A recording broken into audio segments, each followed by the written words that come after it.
Well, good morning. We're here at the State Emergency Operations Center in Tallahassee. I'm joined with Kevin Guthrie, our Division of Emergency Management Executive Director, Secretary Jared Perdue from Florida Department of Transportation, and Major General John Haas from the Florida National Guard. As you know, as of 8 a.m., Hurricane Helene is now a Category 2 hurricane. It is located 365 miles south of Apalachicola. It is expected to speed up throughout the day, and it's expected to make landfall in northern Florida sometime this evening. Maximum sustained winds are currently about 100 miles per hour. It is possible that this storm could make landfall as a major hurricane, as a Category 3, or even potentially a Category 4. It is moving fast. More rainfall is, of course, expected, and it could lead to significant storm surge in our coastal areas. And so we are prepared for that, of course, and we'll see what happens in terms of the intensification. I think that these things can rapidly intensify. Sometimes they become major, sometimes there's changes. So we're just going to continue to do our thing and assume that this is going to be a major hurricane when it makes landfall. This is a very large storm, so you're going to see tropical weather that's going to extend hundreds of miles away from the center of the storm. It doesn't necessarily mean you're going to have a hurricane Category 3 winds, say on the east coast of Florida, but you are going to have tropical conditions, and it's going to be nasty throughout the latter part of the day here in the state of Florida. We are, of course, looking at the track. If you look at the 8 a.m. advisory, and I think this has been happening probably for the last 8 hours, the models are nudging the center of the storm a little bit east. And that's significant when you're talking about Tallahassee, because I think yesterday we were looking at an eye wall that was probably just on the western part of the city. When the storms hit, the northeast part of the storm is usually the most damaging. And so to the extent it is tracking east and mirroring more of an Idalia track rather than a direct hit on Tallahassee, that is going to impact the extent of the damage. This area has not had a major hurricane hit in quite some time, and certainly nobody in recent memory has seen a storm of this magnitude that has hit. So we'll watch that. There's no guarantee that it's going to continue on that trend, but we have seen that slight trend, and that could potentially be very impactful if you're talking another 30 or 40 miles to the east versus maintaining course or even toggling a little bit west. There will be debris either way. Obviously, if it hits direct into Tallahassee with the trees that we have here, and it's nice, but it will cause a lot of damage. Kevin and his team have been working with local governments throughout the state, but particularly throughout this region, about making sure they have their debris contracts ready to go. There's going to be a need to get debris out of the roadways. Kevin and his team are going to be helping. Jared and his team are going to be helping, but then also with power restoration. You want to be able to get the power back on. The linemen are going to have to access these power lines, and that could be more challenging in an area like Tallahassee than it would be in areas that may not be as wooded. So those debris, all local governments, do your debris contracts. You're going to get FEMA reimbursement for this.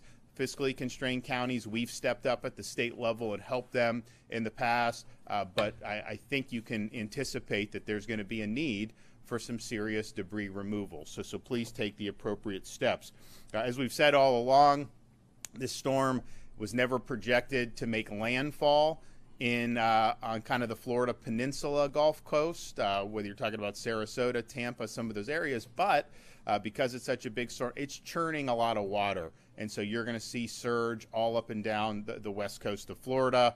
The water is going to rise, and that is going to create hazards as well. So just because you're outside the cone, and I think a lot of those parts on the west coast of Florida are probably outside the cone, that does not mean that you're not going to see significant impacts. We have overnight had 14 different tornado warnings. There's likely to be more of those throughout today. Warnings were issued in Palm Beach, Hendry, Glades, and Collier County. Now, parts of our state are starting to feel the effects already. Certainly, if you're in North Florida, you still have time to execute your plan, but you got to do it now. You have time to get to a shelter, but you got to do it now every minute that goes by brings us closer to having conditions that are going to be simply too dangerous to navigate. But if you are in the northern part of the state and you have access and you're in an evacuation zone and you've been told to evacuate, you do have time to do it now, so do it.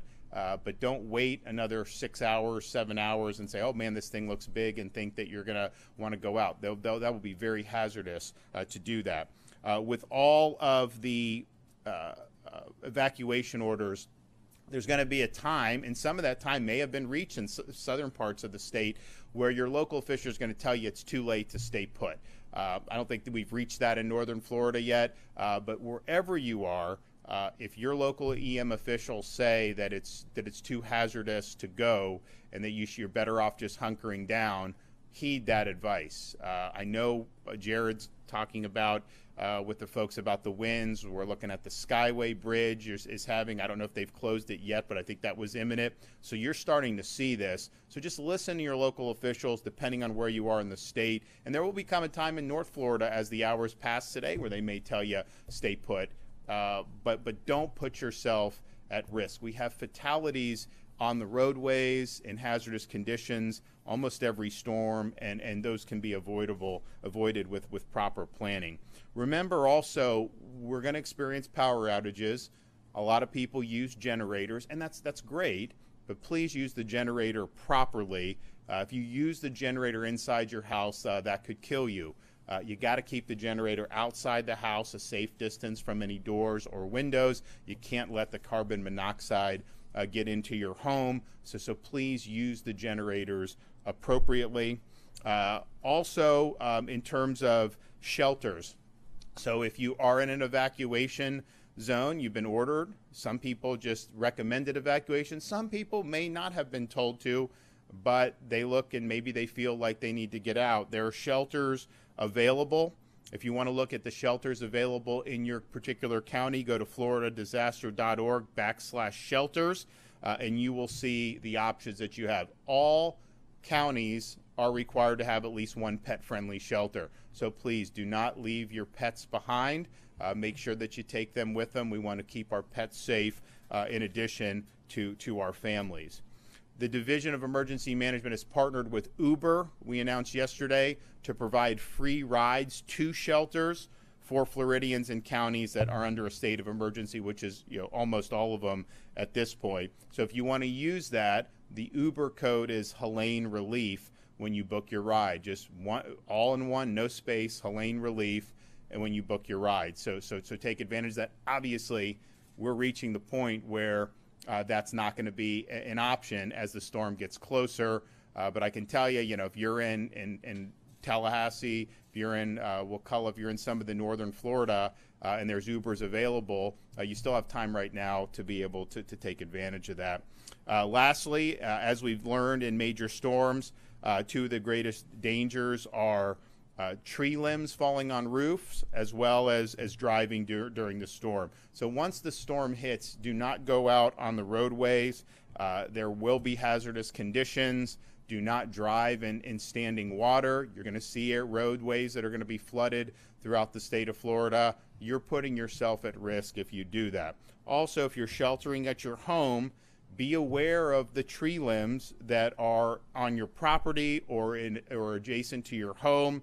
Try to be in an interior room or away from limbs that could fall through the roof or window and cause harm. And we do see fatalities that happen in these storms because of tree limbs falling on homes. And you can have a great home that can withstand a Category 3 storm winds. It's a lot more difficult to withstand a big tree falling on your roof. So take a look at that and know that is a very real hazard when it comes to this storm.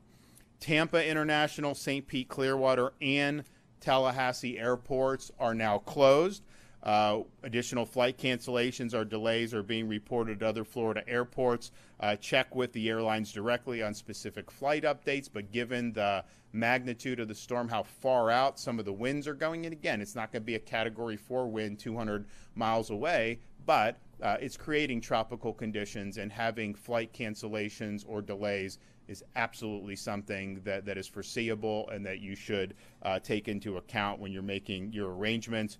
We do anticipate Tampa, St. Pete, Clearwater to open relatively soon after the storm has passed, and I know the people in Tallahassee are going to try to be doing that as well. Now, the storm is going to make landfall this evening.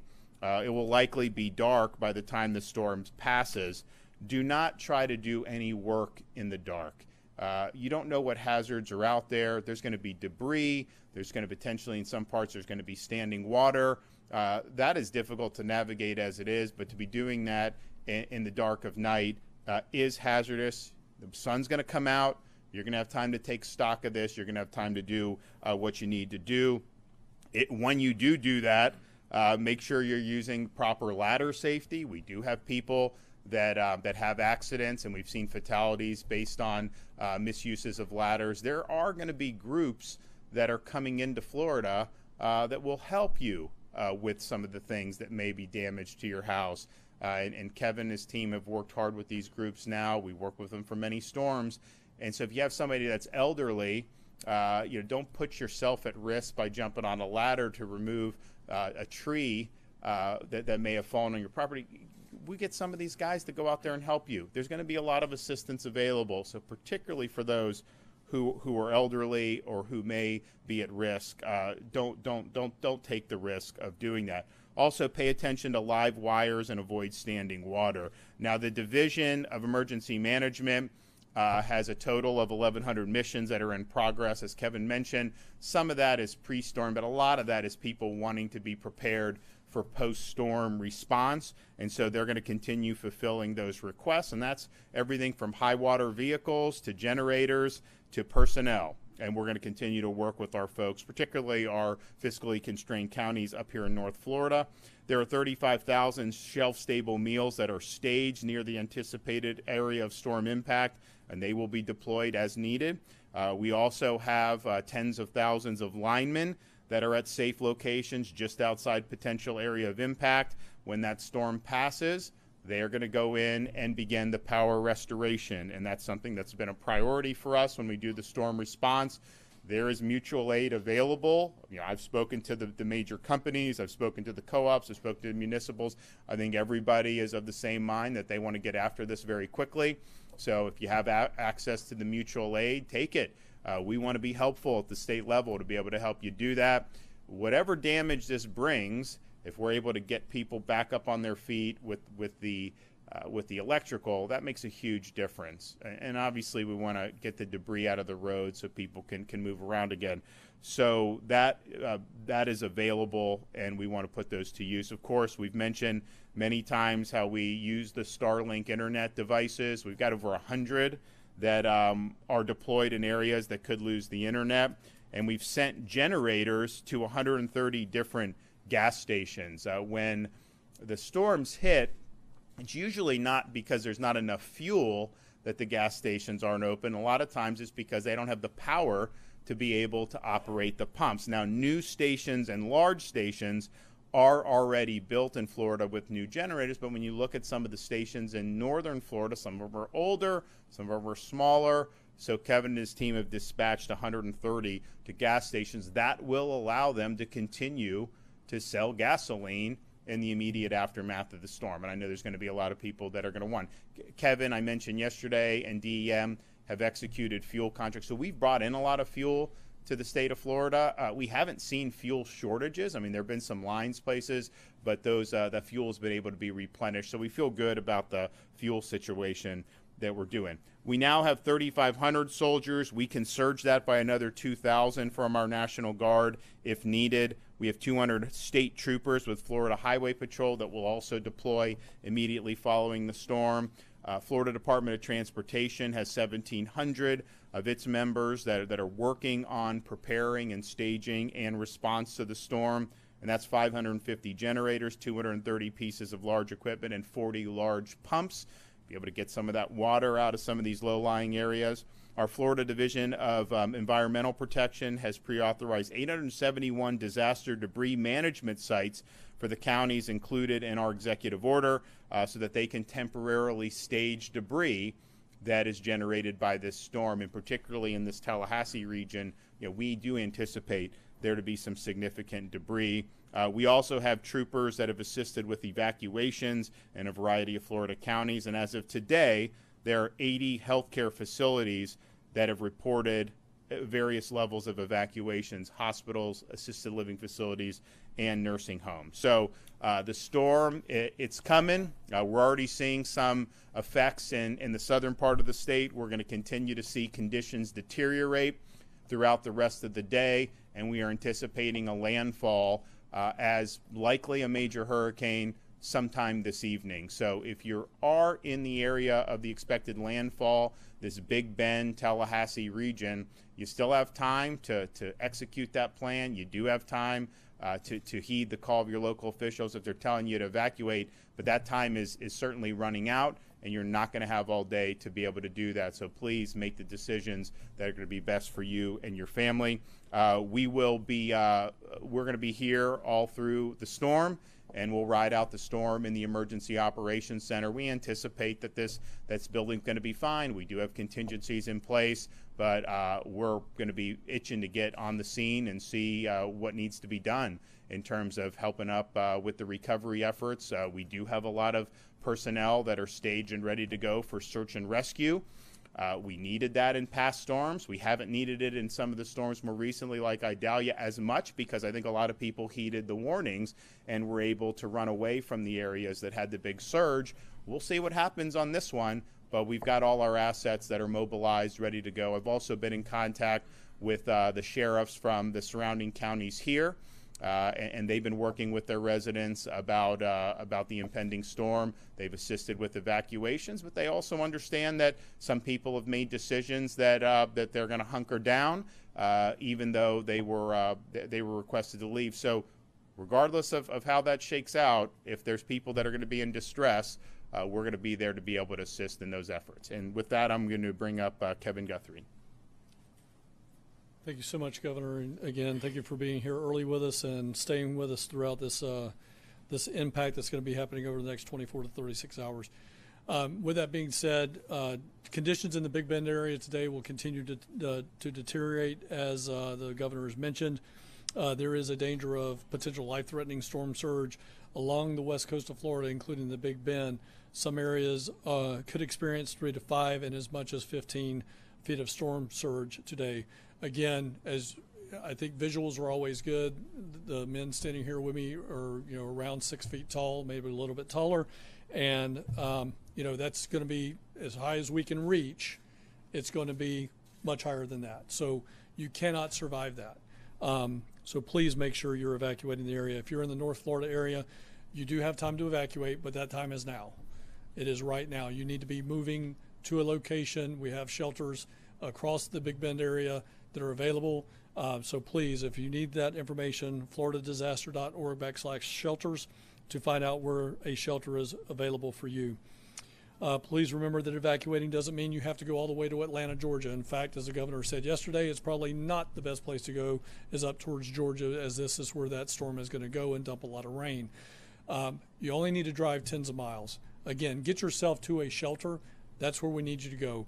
If you don't want to stay in a shelter, then yes, you're going to need to move west towards Pensacola, towards the deeper portions of the Panhandle, and seek some type of shelter in a hotel there.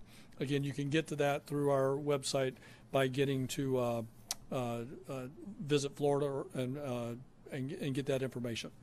As the governor said before, we have the free Uber ride, so please make sure you're taking advantage of that.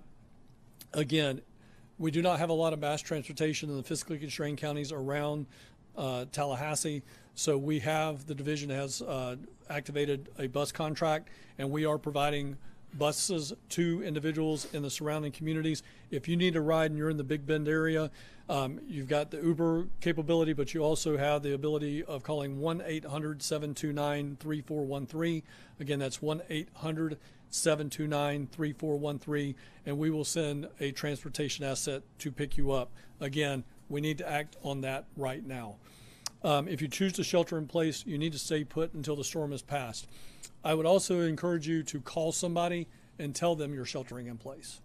That way, there's some type of check and balance there so that we know that you did not evacuate. Again, we don't want you to shelter in place, but if you decide to do that, make sure you call a friend or a loved one outside the area and let them know. But don't forget to call them after to let them know that you're safe. If you hear trees snapping, this is a very, very valid point. We haven't really had an opportunity to talk about this. If you hear trees snapping around your home, treat it like a tornado. At that point in time, get to an interior portion of your home, most likely a bathroom. Get as low as you can. If you have some type of protective material, a heavy blanket, a comforter, maybe a very, very small thin mattress, get to that point, put it over the top of yourselves, and hunker down there. Treat it just as you would a tornado. You will hear tree snapping. Pine tree snapping sound an awful lot like fireworks or potentially gunshots. So please make sure if you hear that, act immediately. Get to the interior portion of your home, away from glass, most likely a bathroom, and stay there until you hear that sound stop. If, again, for the people in the Tallahassee area, if all of a sudden it goes from catastrophic trees popping to absolutely nothing, that does not mean the storm is over. What that actually means is you're in the eye of the hurricane. All right? Do not go out and survey damage. This eye is projected to be anywhere from 50 miles wide to 20 miles wide. But again, if it's moving at 21 miles an hour and it's a 20-mile wide eye wall, you may have only 30 minutes, 45 minutes before that eye wall collapses right back on you and trees start snapping again. So again, if it goes from horrible and terrible to absolutely nothing, there's a 99% chance that you're in the eye wall. Stay in place. Do not move. We want to make sure you do that. Don't go in outdoors until it's deemed to be safe. If you lose power and are going to be using a generator, as the governor said, we want you to follow our 20-20-20 rule. There's an opportunity to do the last 20, but we want to keep it outdoors, 20 feet away from your home and away from all windows. You're going to wait 20 minutes before you refuel that generator, and then you make sure you keep it on a dry, flat surface, and then invest $20 to get you a carbon monoxide detector and put it inside your home. That'll save your life. Residents needing resources before and after the hurricane can call our state assistance information line at 1-800-342-3557. Again, that's 1-800-342-3557. We have individuals there for English, Spanish, and Haitian Creole speaking. And then also be sure to follow us on X, Instagram at FLSERT, that's at Florida CERT, and then on Facebook at FDEM. And again, Governor, as well as John and Jared, thank you so much for everything you do for the Division of Emergency Management. Appreciate you. Okay, Jared. All right. Thank you, Governor, for your leadership. Thank you, Kevin, for your leadership at the division, General Haas. We've been in very close coordination since this storm formed. We've been coordinating very closely with our law enforcement partners, with the Florida Highway Patrol, and also our industry partners at our seaports, airports, and rail. We have taken extensive efforts to prepare for this storm. As you heard from the governor, we have nearly 2,000 team members working the storm, staging, and preparing to respond. We are really looking at the path of the storm now and preparing our operation for cut and toss, for damage assessment, and for bridge inspection. We're going to be very focused on those coastal bridges as this storm passes through. We want to get them inspected and repaired as quickly as possible so people can move around. In the path of the storm, I-10 and US 98 are two major routes that we're going to be looking at. US 98 obviously has some vulnerabilities along the coast, so we're going to be focused on those. There will potentially be a lot of vegetative debris, a lot of trees down. Those trees can be wrapped in power lines. Please do not get out and explore. It can be dangerous. If you see water on the road, please do not drive through it, especially if it's around a culvert or a bridge. It can be very dangerous to drive through water. We have 120 bridge inspectors on standby. They will deploy immediately as soon as it's safe to do so. We're already beginning to see high wind speeds on the west Gulf Coast of Florida.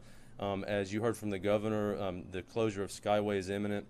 And just as a reminder, when wind speeds reach 40 miles per hour or greater, local law enforcement and Florida Highway Patrol usually start to close those bridges. So if you still need to evacuate, please get out while you can move around safely. As the storm passes through, fl511.com is the most reliable place to get information on road closures, detours, etc. We will be updating that website live as the storm passes through. And throughout the night, we've had our 10 traffic management centers monitoring traffic live. We've had our road ranger service patrols on 24/7 operations, and we've been monitoring all of our roads during the evacuations and helping facilitate those evacuations, and we're going to continue to do that. Again, as the storm passes through, please remember there will be a lot of trees down, there will be a lot of vegetative debris. Do not drive through water. You heard from the governor, Tallahassee Airport, Tampa Airport, St. Pete are all closed. We hope to see those open up as soon as possible after the storm passes through. We have several seaports right now that have closed waterside along the coast, just preparing for the storm. And again, we'll coordinate closely with them and the Coast Guard to open those back up as soon as the storm passes through. Again, thank you, Governor, for your leadership, and we'll continue to work. Also, as for folks that are in these low-lying areas that could experience major storm surge, electric vehicles, when they have the saltwater intrusion, that has generated fires in the past, and those are very difficult fires to put out. So if you do have one of those, try to get that to higher ground as well, because it does represent a hazard for the safety. And we actually had in Ian, we had homes that were completely fine withstanding a Cat 5 impact, and then got burned down because of the EV that was in the garage and caught fire. So try to avoid that if you can. Again, if you are particularly if you're in northern Florida, I mean, you can leave now if you're in an evacuation zone. You have time to execute this plan, but that time is really running out very quickly. Listen to wherever you are in Florida, listen to your local officials about whether it has come to the point where you just need to hunker down. And that may be the case in some of the southern parts of Florida that are experiencing more impacts now. As the day goes on up here in North Florida, that is going to be something that they're going to say, because it's going to be very hazardous conditions when you're, and it's not going to be safe to be out on the road. So I want to thank everybody for mobilizing up to this point.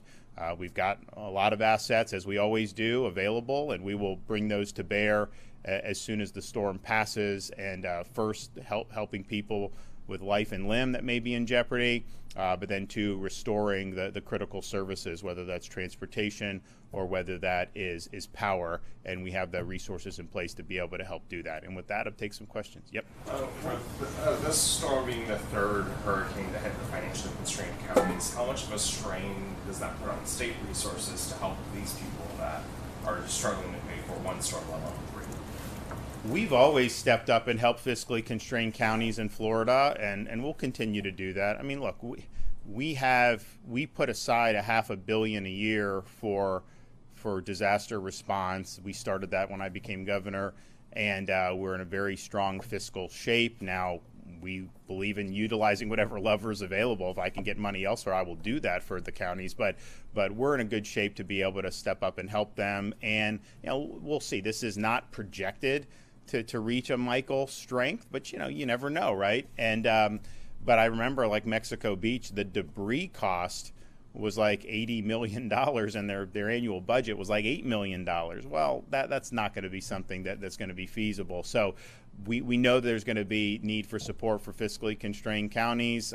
Kevin and his team have already done a lot to help them on the outset and leading up to the storm, and we'll continue to be a good partner with them on the way back. Yes.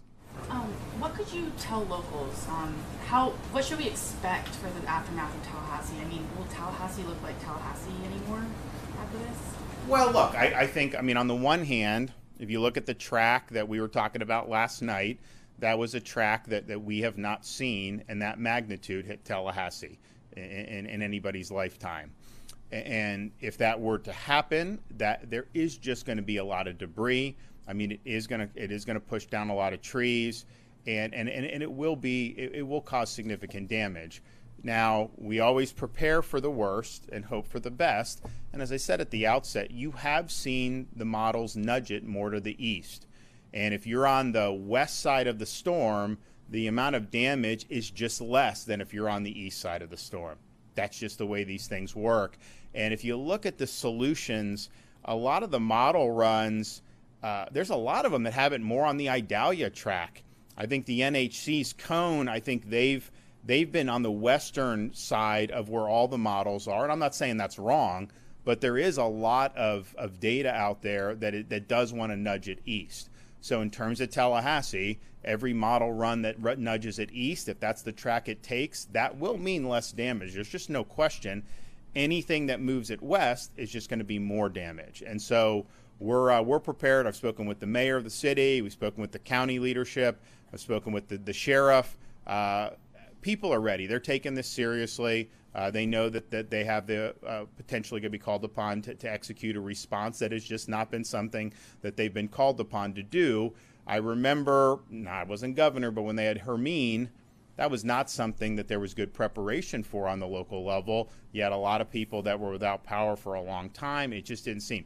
That is not the way it's being done this time. So I think that from local up, people are taking it really seriously, and we're going to respond accordingly. But this track change is going to make an impact. And if you told me it was going to hit 50 miles east of Tallahassee, then I'd be comfortable saying that the impacts would be less than what the track was yesterday, because it has to be. That's just the way these storms work.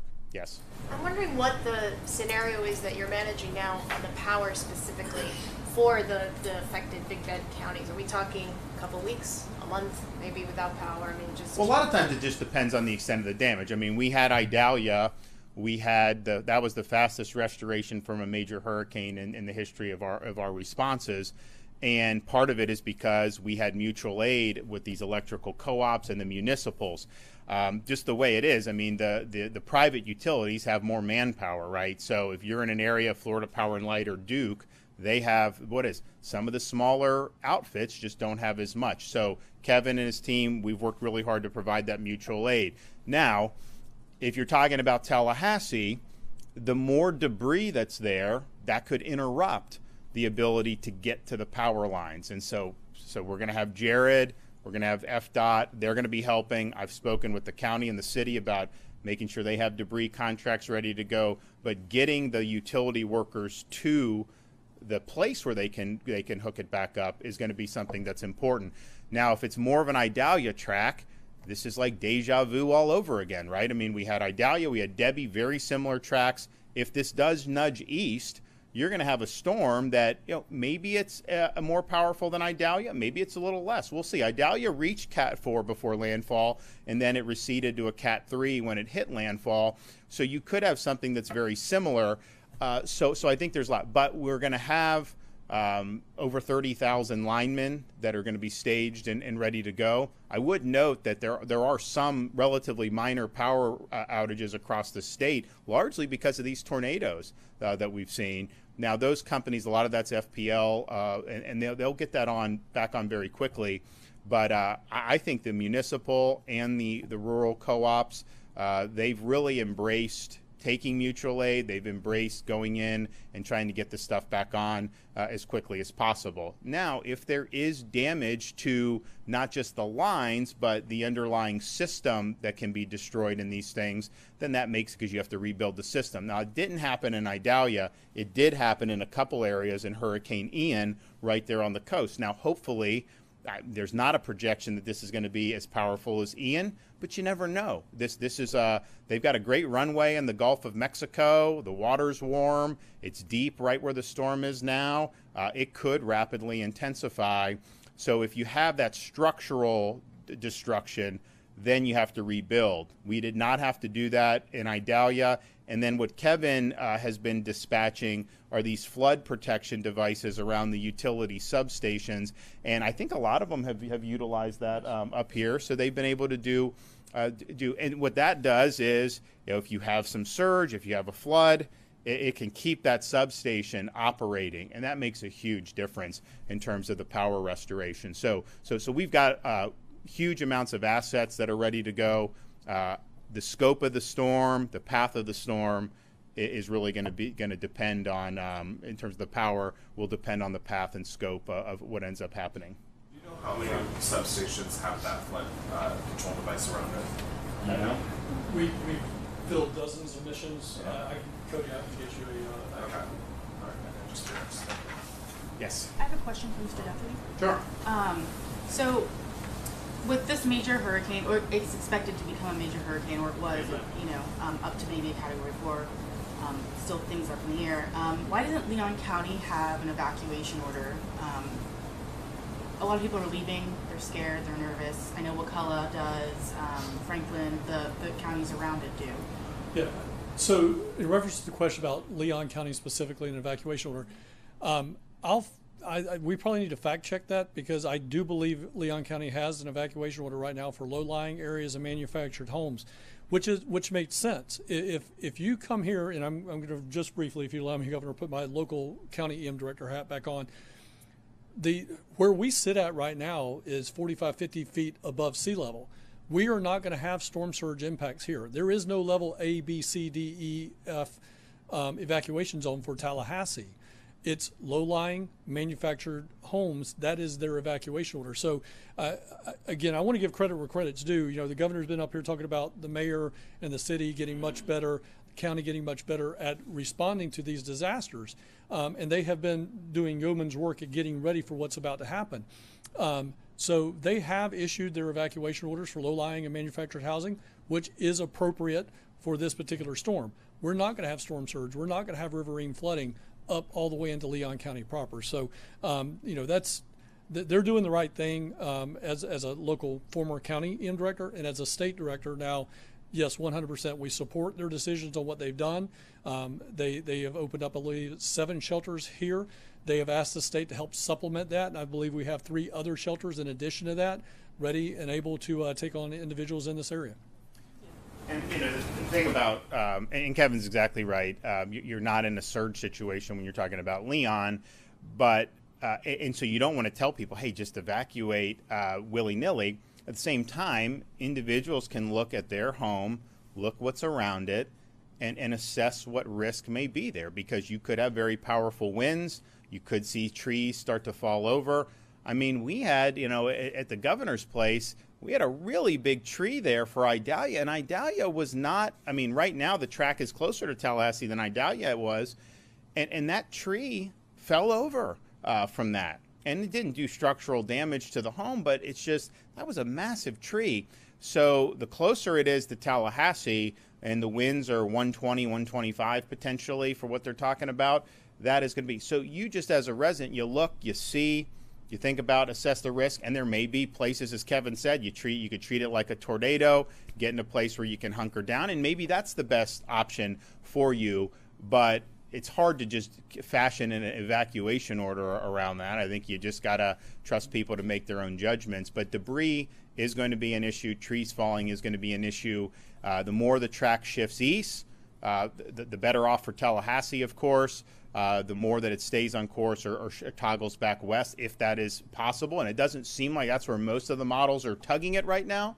But, these things change. There's a lot of different factors on there that will, of course, mean more damage if it's a more westward path. But I think people can make their judgments about that. But we do have, in almost every storm, we have people that are not doing anything wrong.